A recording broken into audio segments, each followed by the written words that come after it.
Today we are flattening a rough, live-edge piece of walnut with no flat reference surfaces. The material measures roughly 7 by 27 inches, so we created a slightly oversized rectangular tool path to ensure the entire surface is covered. We're using a 5/8-inch end mill with a 50% step over and a step down of 0.05 inches. Our X and Y 0 are set at the bottom right corner, where the fixture is located.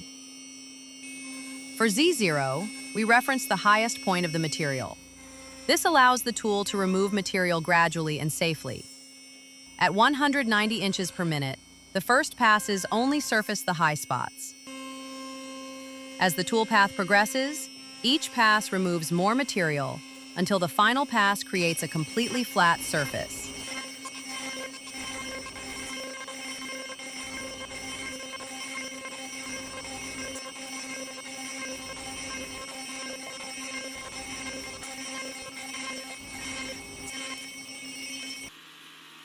With one side now flat, the slab can go directly into the planer, giving us a perfectly flat and parallel piece of material ready for the next step.